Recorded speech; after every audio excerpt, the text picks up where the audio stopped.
Sihat ke? Sihat, Mak. Alhamdulillah.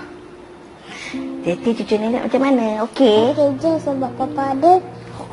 Jati, saya ingat tak lukisan yang Jati buat masa tadika dulu? Ingat? Pergi Papa nak tengok. Okey. Cari ya. Oh.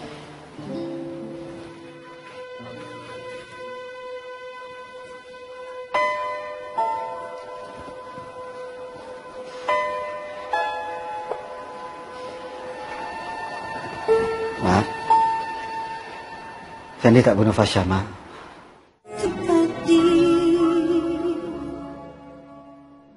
Fendi betul-betul sayang Fasha, Mak. Takkan Fendi nak bunuh Fasha? Itu Mak tahu. Fendi banyak terima kasih dengan peguam sivil Fendi. Ingatkan dari Sabit bersalah. Alhamdulillah. Syukurlah, Fendi. Sampai sekarang tak boleh jumpa lagi pembunuhnya, Mak. Hebat betul pembunuh tu.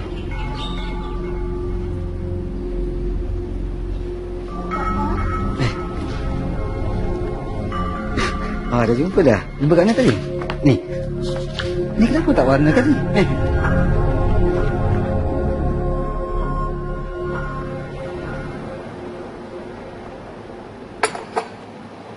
Apa ni? Surat saman ke? Saya kena sepina ke? Awak ni kelakar juga kan? Bacalah dulu.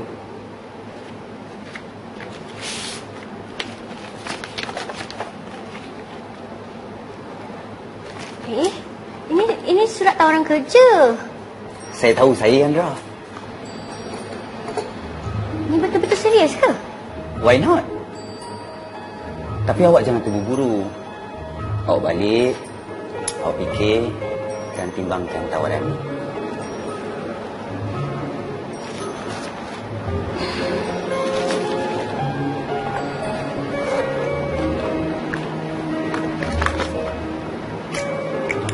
Saya sayang terus kan? Habis tu, kalau saya terima, bila saya boleh kerja? Sebenarnya saya memang nak bincang dengan awak pasal tu. Kalau boleh secepat mungkin. Minggu depan? Cepatnya. Macam mana saya nak bagi tahu Cik Khalil? Oh, awak jangan risau. Sebab kami akan bayar pada firma Khalil bagi notis awak. Tapi awak kena inform dengan Khalil kalau boleh hari ni. Okey.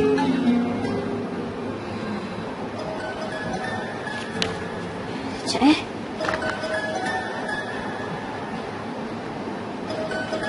Cik Khalil call.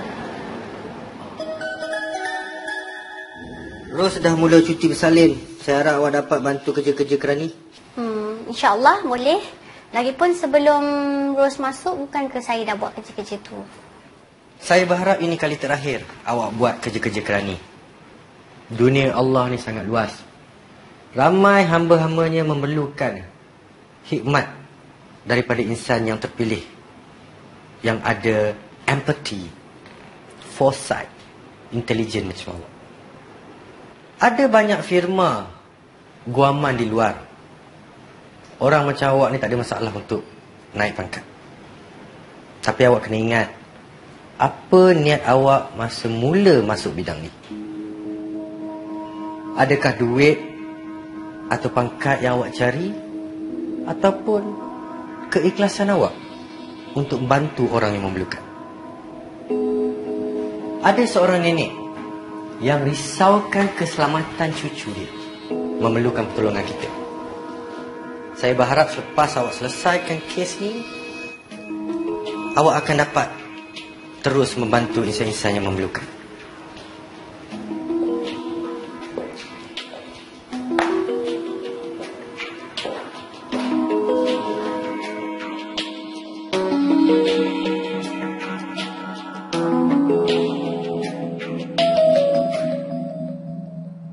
Saya ada ikut perkembangan kes menantu Puan Kalsum.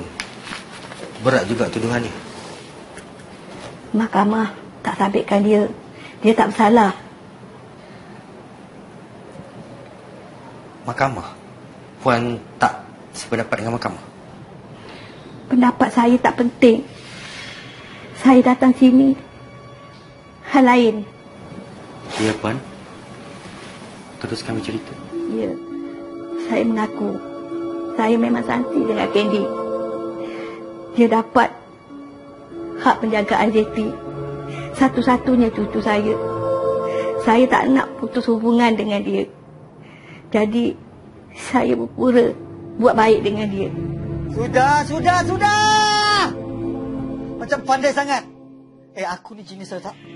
Betul tak? Aku ni genius. Aku tikam juga kau ni sekarang. Kau nak? Siapa tu sayang? Papa. Papa cakap dengan siapa? Papa cakap dengan kawan jin dia. Ha? Kawan jin dia? Selalu ke dia macam ni? Selalu? Tak apalah.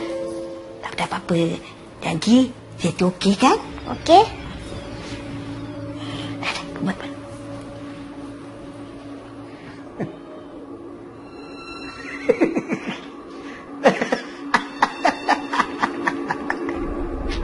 Apa? Kenapa Papa gelak? Kenapa? Ni kan cerita sedih. Memanglah cerita sedih. Tapi kadang-kadang bila sedih sangat, sampai boleh ketawa. Kau tahu tak?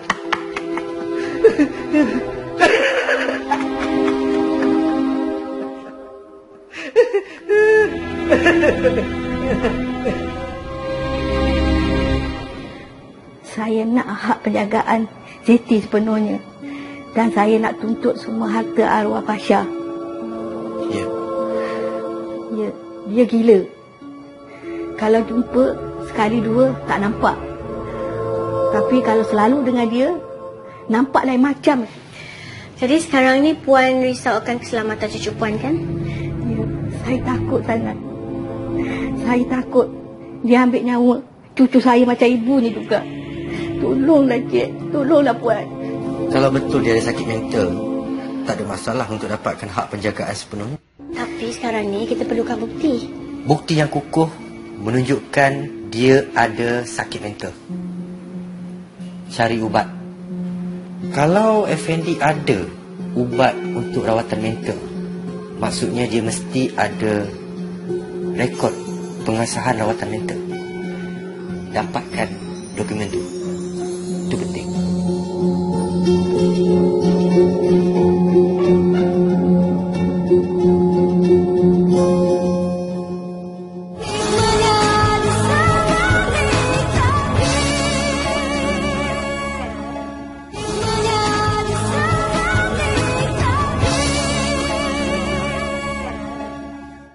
Pernahkah sepanjang hidup Cik Effendi ataupun pada bila-bila masa anda dituduh gila? Tak ada. Cuma sekali. Bila saya nak buat bungee jumping dekat New Zealand. Sila hormati mahkamah. Cik Effendi, boleh jelaskan kepada mahkamah mengapa plaintiff membuat tuduhan yang begitu menghairankan? Sebab dia tak puas hati dengan saya. Minta maaf Cik Effendi, boleh jelaskan yang lebih kuat supaya semuanya boleh dengar? Sebab dia tak puas hati dengan saya. Dia ingat saya bunuh anak dia. Dan dia berdendam dengan saya. Dia disangka saya yang cabut nyawa anak dia. Jadi saya tak buat, Ma. Saya tak buat. Bukan saya yang bunuh Fasha. Percayalah. Penipu. Kau penipu. Bertenang pihak defendant. Encik Effendi, sila beritahu mahkamah yang mulia, apakah profesi Encik? Saya adalah seorang ahli meteorologi. Adakah ia satu profesi yang mendatangkan tekanan, stres? Biasalah, bekerja. Terlalu tertekan sampai mahu bunuh bos? Bantahannya Arif, itu adalah tuduhan. Program plaintiff, sila tanya soalan lain. Dengan izinnya Arif, ini merupakan buku lukisan kepunyaan Nur Zeti binti Effendi. Mohon untuk tunjukkan kepada mahkamah.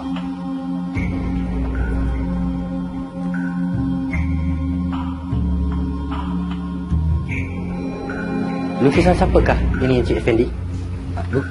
Anak saya Zeti. Bantahannya Arif, ini adalah tidak relevan. Program defendant, Tunggu giliran kamu. Sila duduk. Teruskan Peguam Plaintiff. Yang ni lukisan apa? Yang ini anak Encik juga yang lukis? Bukan. Itu saya yang lukis.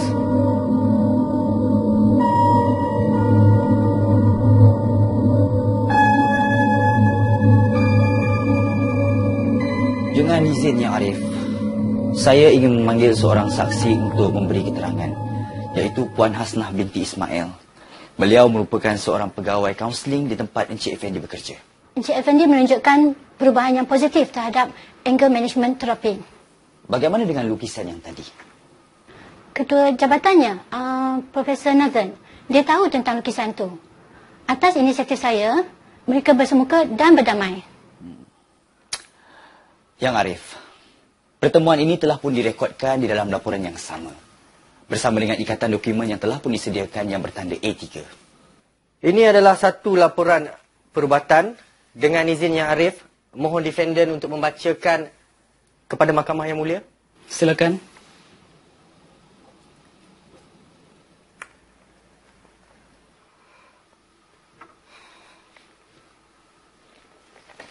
Encik Effendi, siapakah nama pesakit yang tertulis di dalam laporan kesihatan tu? Muhammad Effendi Nur. Ya, itu nama saya. Dari mana datangnya laporan kesihatan itu? Dekat hospital Bahagia, dekat ni Tanjung Rambutan, Perak. Sila baca laporan itu yang ditulis oleh pakar sakit jiwa, iaitu Dr. Wong Kar-lai. Pesakit telah menunjukkan kecenderungan dalam halusinasi, delusi, dan dia ada tanda-tanda skizofrenia yang jadi semakin teruk. Ini laporan apa ni? Ini salah. Ini bukan laporan dia. Mana kau dapat laporan ni? Siapa yang bagi ni? Fasha kan? Ya Arif, kamu juga berkomplot kan? Kamu juga semua. Kamu semua komplot dengan aku kan? Bertenang, defendant. Yang Arif, defendant merupakan seorang bapa yang sangat penyayang. Tapi yang paling penting sekali, dia adalah seorang yang bijak dan sangat dihormati oleh semua orang. Defendant pernah mengharumkan nama Malaysia, di mana dia merupakan penulis Asia yang pertama dan termuda untuk International Meteorological Convention. Memang ada dokumen yang menyatakan bahawa defendant kurang siuman. Tetapi apa yang boleh saya nyatakan di sini, bahawa dia juga merupakan seorang yang genius. Dan adalah tidak wajar seorang yang genius kita anggap dia seorang yang tidak siuman, Yang Arif.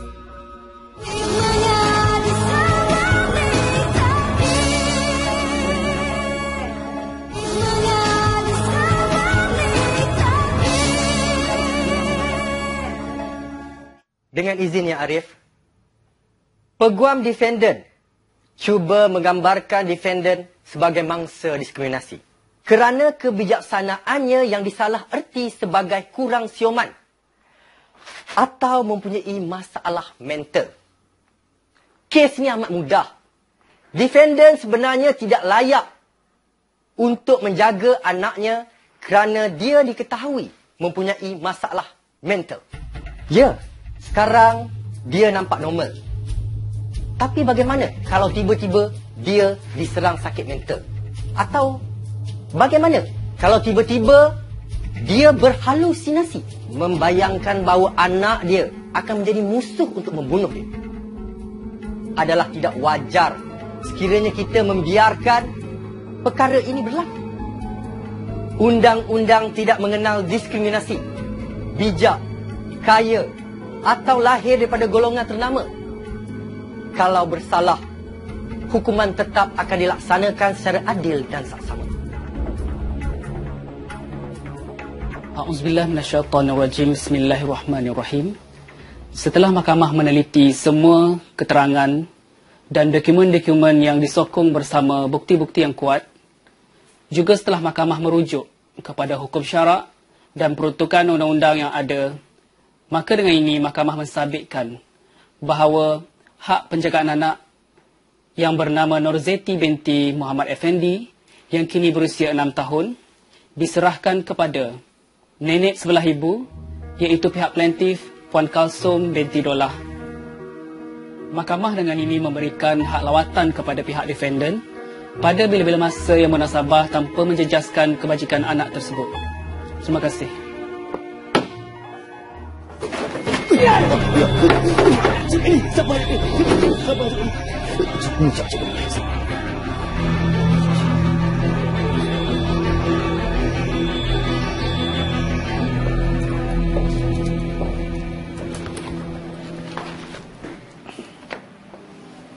Ha? Pizza? Kenapa terkejut? Mana tak terkejut? Bukan ke Cik Khalil selera kampung? Kadang-kadang kita boleh tukar selera kita. Lagipun kita nak celebrate, kan? Celebrate? Celebrate apa? Ros, kan dah bersalin? Cik Khalil, Ros dah bersalin seminggu yang lepas. Kita menangkis? Bukan kita selalu menangkis tu. Effendi dimasukkan semula ke hospital bahagia. Ha, baguslah. Tapi, hopefully dia dapatlah rawatan yang betul. Sebab anak dia, si Zeti tu perlukan kasih sayang seorang ayah juga. Kan? Dan awak nak mulakan sesuatu yang baru di tempat yang baru. Okay. Janganlah bersedih tu. Berita gembira tu. Tahu. Cumanya... Cuma apa? Cik Khalil ni tak sedih ke saya nak pergi? Awak ni tak habis-habis nak beremosi panjang. Tahu dah jawapannya. Tak sedih. Saya sedih. Apa? Maafkan saya, Cik Khalil. Boleh Cik Khalil ulang lagi sekali supaya semua orang di sini boleh mendengar? Ya, saya mengaku saya sedih. Tapi hidup ni kan ibarat roller coaster. Tak tahu, saya tak pernah naik roller coaster. Kadang-kadang kat atas, kadang-kadang kat bawah, terbalik, kadang-kadang menjerit ketakutan. Lepas tu gelak, lepas tu sedih. Sebab dah habis. Cik Khalil, saya ada satu soalan. Kenapa Cik Khalil nak jadi peguam? Sebab tak semua orang boleh bantu diri mereka sendiri. Mereka perlukan bimbingan. Saya ada seorang kawan baik yang ayah dia sangat garang. Suka pukul mak dia. Dan mak dia tak tahu yang undang-undang boleh selamatkan dia. Akhirnya mak dia meninggal dipukul. Sejak daripada itu saya bertekad untuk tolong setiap orang yang ternyanya. Saya tak percaya. Kenapa pula tu cerita betul? Tak. Bukan maksud saya yang tu. Habis tu? Saya tak percaya Cik Khalil ada perasaan. Saya ingat Cik Khalil robot. Kalau robot apalah, saya makan sendirilah. Hei, burusiku. Tak balik. Awak merobot tau. Saya pula.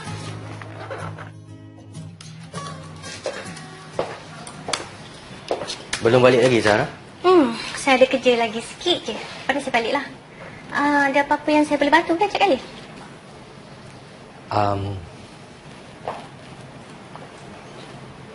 Walaupun saya ikhlas bila saya cakap yang saya gembira,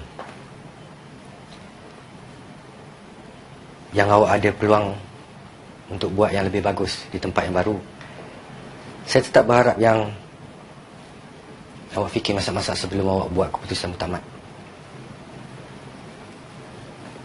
Dan firma ni tak akan sama tanpa awak. Assalamualaikum.